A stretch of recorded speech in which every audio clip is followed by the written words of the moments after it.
नमस्कार दोस्तों, मैं एस्ट्रोलॉजर अमन गांधी स्वागत करता हूं आपका डिवाइन इंस्पिरेशन चैनल पे। आज हम लोग बात करेंगे कि जो भी हमारी कुंडली का फोर्थ हाउस होता है उसके क्या मेजर सिग्निफिकेंस होते हैं, जैसे कि वैदिक एस्ट्रोलॉजी में उसको क्या इंपॉर्टेंस दी गई है, क्या क्या एम्फेसिस दी गए हैं, और फोर्थ हाउस का जो हमारा प्लैनेट है वो फर्स्ट से लेके 12 हाउसेज में किस तरह से रिजल्ट देता है, और जो भी हमारे उससे रिलेटेड कोई हम किस तरह के काम कर सकते हैं, होमलैंड में रह के कर सकते हैं या बाहर से हमें करना चाहिए, या कुछ लोग इस तरह से होता है ना कि अपने घर पे ही रह के काम कर लेते हैं, ऑफिस सेटअप कर लेते हैं, तो उस तरह की हम लोग बातें करेंगे कि वो कैसे रिजल्ट्स वहाँ पे बैठा हुआ ग्रह दे सकता है। तो आइए इस वीडियो को आगे बढ़ाते हैं हम लोग। सबसे पहले हम लोग ये बात करेंगे कि फोर्थ हाउस से रिलेटेड जो सिग्निफिकेंस बताए गए हैं, माता, मकान, भूमि, वाहन सुख हो गया हमारा, और ओवरऑल एक जो होता है ना कि सुख स्थान बोला गया फोर्थ हाउस को, और इससे रिलेटेड जो बॉडी पार्ट्स बताए गए हैं वो हमारा हार्ट बताया गया है और हमारी चेस्ट का अपर पार्ट बताया गया है। तो जैसे अगर मान लीजिए किसी का फोर्थ हाउस में एट टाइम्स मैंने ये चीज़ देखी है कि मेलेफिक्स बैठे हैं, राहु केतु बैठे हैं, तो सांस भरना, थोड़ा सा दौड़ेंगे तो सांस भर जाएगी, तो ऐसे इंसान को हम लोग रेमेडी क्या बोलते हैं कि हम कोशिश करते हैं कि गुरु का बल बढ़ जाए वहाँ पे। जैसे कि आप लोग सुबह सुबह पार्क जाएं, तो पार्क जाके जब आप योगा करेंगे, वॉक करेंगे, एक खुले एनवायरनमेंट में रहेंगे, तो जैसी ऑक्सीजन की सप्लाई होगी तो आप अपना चौथे हाउस का जो भी इम्पैक्ट है उसको अपनी लाइफ में भी सही करेंगे और अपनी हेल्थ वाइज भी आप लोग को एक फ़ायदा देंगे। तो इस तरह से आप लोग अपनी एक रेमेडीज़ भी बना सकते हैं जो कि बॉडी के लिए भी सपोर्टिव है, और एक ओवरऑल अगर फ्रेश ऑक्सीजन सप्लाई आपको सुबह मिल रही है तो आप अपना माइंड को भी एक्टिवली अपने काम में और अपनी अर्निंग में अप्लाई कर सकते हैं। अब मान लीजिए किसी को, जैसे अपन लोग देखते हैं ना कि यार ये इंसान, इसको कुछ भी बोल लो, बहुत रेयर केसेस में ये लोग लड़ते हैं, नहीं तो हर जगह पे ये लोग कुछ ना कुछ एक बढ़िया चीज़ निकाल लेते हैं और एक सुख चाहिए इनको। तो ये इस तरह के लोग होते हैं जिनका फोर्थ हाउस का लॉर्ड फर्स्ट हाउस में बैठा होता है। मतलब एक बहुत ही इनकी कोशिश ये रहती है कि एक बिल्कुल, एक होता है ना कि इनका समाज में नाम भी होता है, मान प्रतिष्ठा होती है, एक यश की प्राप्ति होती है, तो ये लोग बिल्कुल एक हर चीज़ का तालमेल बना के चलते हैं, और इनकी कोशिश ये रहती है कि किसी भी तरह से इनको अपने माइंड से खेलने की कोशिश करते हैं, और हर जगह पे ये लोग सुख ढूंढने की कोशिश कर सकते हैं, और उसी की बदौलत ये मासेस के लिए भी एक बहुत अच्छे लोग होते हैं और मासेस के लिए भी काम करते हैं, क्योंकि चौथे घर से हम लोग मासेस को भी देखते हैं, और लोगों के लिए अगर ये करते हैं तो वो एक बेटर भी रहता है इनके लिए। अब मान लीजिए किसी का फोर्थ हाउस का जो प्लैनेट है वो सेकेंड हाउस में बैठा है, तो चांसेस ये बन सकते हैं कि आपकी अर्निंग जो भी होगी वो, एक होता है ना कि फैमिली ओरिएंटेड पर्सन होगा, परिवार के लिए सोचेगा, परिवार का लोड अपने कंधों पे उठाने वाला होगा, और चांसेस ऐसा हो सकता है कि इसका जो भी ऑफिस सेटअप हो वो इसकी होमलैंड में ही हो, अपने घर में भी कई लोग आप जैसे देखें आर्किटेक्ट्स हो गए, डॉक्टर हो गए, लॉयर्स हो गए, तो उस तरह का प्रोफेशन होने के चांसेस होंगे। या मान लीजिए कोई कम्युनिकेशन बिजनेस में है जिसको एक सिर्फ एक ऑफिस स्पेस चाहिए, तो कोशिश इन लोगों की ये रहती है कि ये हर हर चीज़ के लिए अपने घर में ही ऑफिस सेटअप करते हैं, और ऑफिस पे ही अपना एक, मतलब जो एक होता है ना कि बेस जो कैंप टाइप चीज़ होती है वो सब अपने होम को ही बनाना चाहते हैं, क्योंकि वहीं पे इनको संतुष्टि मिलती है, वहीं सेटिस्फैक्शन मिलता है, और वहीं से ये लोग अपनी धन को अर्जित करने के लिए इनकी कैपेसिटी भी वहीं से बनती है। तो ये एक पॉसिबिलिटी बनती है आपके, और ऐसे भी चांसेस बन सकते हैं कि कहीं ना कहीं आपकी अर्निंग में आपकी माता का सपोर्ट हो, या उनसे रिलेटेड कोई आप ऐसा वर्क कर रहे हो, या आपकी फैमिली का कुछ चलते हुए आ रहा है जो कि आपका एक फैमिली बिजनेस हो गया, तो उसमें भी आप लोग सपोर्ट कर सकते हैं। और एक बहुत बढ़िया इनकम जनरेट करने के लिए कॉम्बिनेशन ये रहता है अपने होमलैंड से, और घर पे ऑफिस सेटअप करते हैं तो उसमें बहुत सपोर्ट करता है। अब मान लीजिए किसी का फोर्थ हाउस का जो लॉर्ड है थर्ड हाउस में बैठा है, तो ऐसे देखा गया है कि इनके पास चांसेस ऐसे बनेंगे कि मल्टीपल प्रॉपर्टी ये लोग बना सकते हैं। अगर सौम्य ग्रह बैठा है वहाँ पे, ज़मीन भी बढ़िया बना सकते हैं, घर भी बढ़िया बना सकते हैं, बशर्ते कि सौम्य प्लैनेट बैठा हो। लेकिन एट टाइम्स ऐसा होता है कि क्योंकि खुद से 12वें में अगर कोई ग्रह जाता है तो वो इस तरह की चीज़ में आपको लॉस भी करा सकता है अगर वो कोई मेलेफिक हो, और कहीं ना कहीं ये चांसेस, क्योंकि शॉर्ट डिस्टेंस ट्रेवल भी हम लोग थर्ड हाउस से देखते हैं, तो ये चांसेस हो सकते हैं कि जैसे ही आपने कोई प्रॉपर्टी खरीदी या कोई वाहन खरीदा, तो आपके चांसेस ये बनेंगे कि शॉर्ट डिस्टेंस ट्रैवल हो आपकी लाइफ में, या शॉर्ट डिस्टेंस ट्रैवल को ध्यान में रखते हुए आप लोग कोई काम चालू कर दें, तो जस्ट लाइक अ ट्रांसफॉर्मेशन आपकी लाइफ में आ सकता है। और आप कोई भी ज़मीन वगैरह लेते हैं तो उसमें आपके भाई बहन का सपोर्ट हो सकता है, अगर कोई शुभ प्लैनेट यहाँ पे बैठे हों। अब मान लीजिए फोर्थ हाउस का प्लैनेट अगर आपके फोर्थ हाउस में बैठा है, तो ये बहुत बढ़िया एक राजयोग का कारक है, और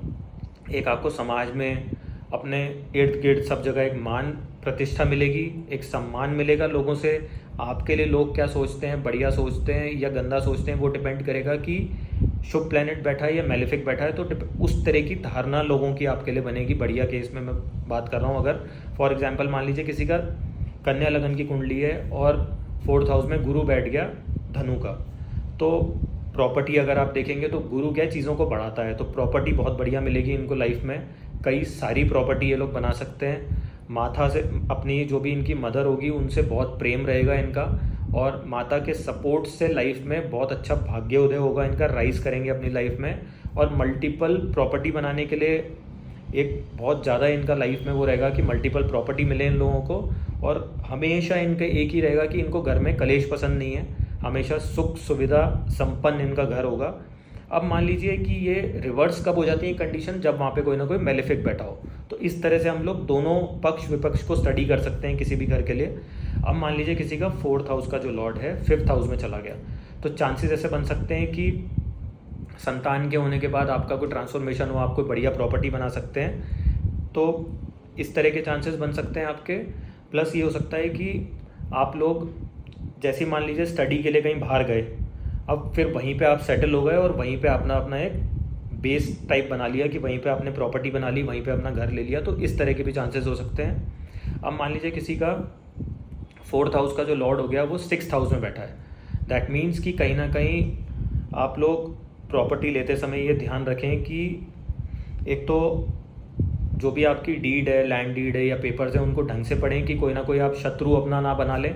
एक होम लोन्स जब भी आप लेंगे तो उसमें भी आप पेपर वर्क को ढंग से पढ़ें और अपनी कैपेसिटी के अनुसार लें, क्योंकि अगर मेलेफिक्स बैठे हैं तो रीपे करने में आपको प्रॉब्लम आ सकती है। और कहीं ना कहीं प्रॉपर्टी लेने के बाद आपको कोई ना कोई एक बड़ा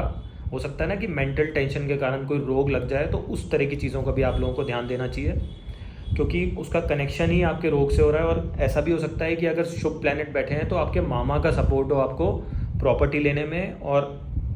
एक होता है ना कुछ लोगों के घरों में मामा का इन्वॉल्वमेंट बहुत ज़्यादा होता है, तो ये उस तरह का कॉम्बिनेशन बन सकता है। अगर बुध बैठ जाए तो बहुत ज़्यादा इस तरह का चांसेस हो सकते हैं, क्योंकि बुध हमारा ननिहाल के लिए भी देखा जाता है, तो वो भी एक चीज़ हो जाती है। अब मान लीजिए किसी का 4th हाउस का प्लैनेट 7th हाउस में बैठा है, तो ये बहुत ही बढ़िया एक सिस्टम बनेगा आपका कि केंद्र का मालिक केंद्र में बैठ गया, तो बहुत एक होता है ना कि आपको राजयोग की तरह सपोर्ट करेगा, गुड लक का फैक्टर है आपके लिए। बहुत बढ़िया चांसेस ऐसे बनेंगे कि आप एक बड़ा घर बनाएं, उससे आपको लोग पहचाने। बड़ा फेसिया जैसे घर का होता है ना कि एक बाहर से जो आउटर लुक होता है, एलिवेशन होता है, वो बहुत बढ़िया मिले। और ऐसे इंसान की पर्सनल इच्छा भी होती है कि इस तरह का घर इसको अचीव करे। और कहीं ना कहीं ऐसे चांसेस बनते हैं कि जैसे ही आपकी शादी होगी तो वाइफ आपके घर में आ रही है तो वो रिनोवेशन करा रही है, या उसका कहीं ना कहीं एक पैकिंग रहेगी आपको, या बैक ऑफ द माइंड वो ये बोलेगी, उसकी चाह रहेगी कि आप बड़ा घर बनाओ, अपग्रेड करो। और एक बिजनेस के अंदर भी बहुत अच्छा सपोर्ट रहेगा उसका आपको।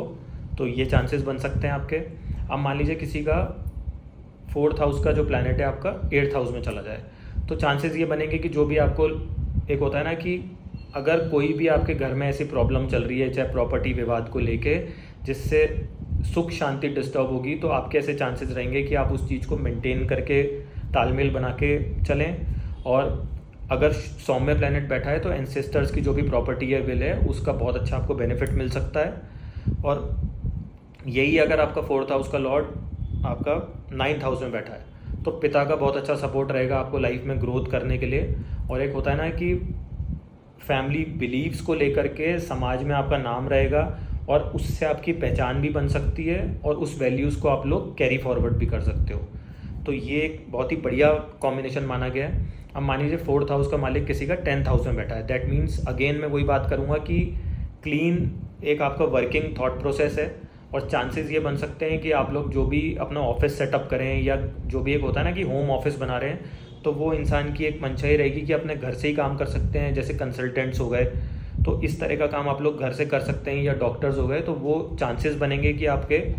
घर से ही आप लोग सेटअप करें। लेकिन अब इसमें क्या है, जैसे कई बार मेलेफिक्स बैठे होते हैं, तो उस केस में हम लोग बोलते हैं कि आप लोग घर से जितना दूर अपना सेटअप करेंगे उतना घर का भी तालमेल बना रहेगा, सुख शांति बनी रहेगी, और आप वर्क प्लेस पे भी ज़्यादा अच्छा फोकस कर सकते हैं। अब मान लीजिए किसी का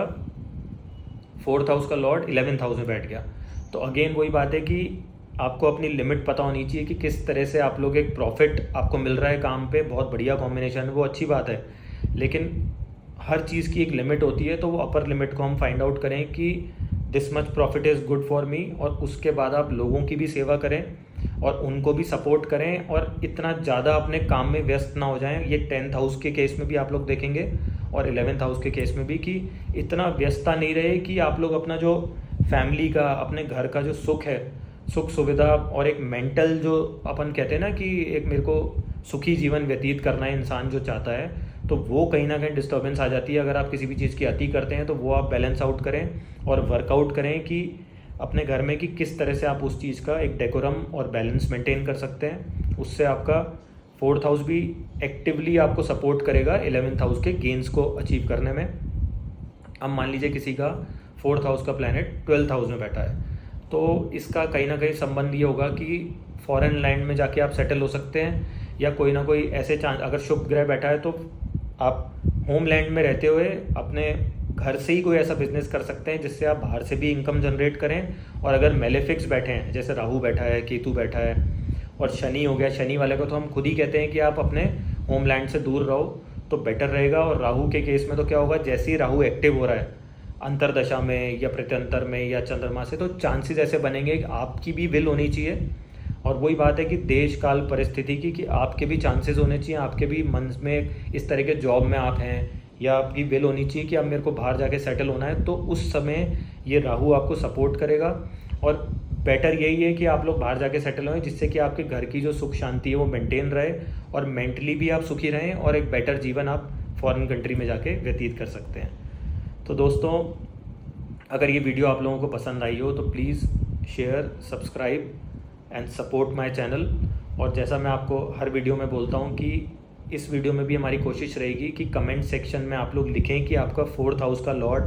अगर उसमें कोई प्लैनेट बैठा है तो वो स्पेसिफिकली लिखें, किस साइन में है वो भी लिखेंगे, तो एक उसका एनालिसिस करने में बढ़िया रहता है। और फोर्थ हाउस का लॉर्ड 12 घरों में से जहाँ पे भी बैठा है आप लिखें। तो कोशिश ये रहेगी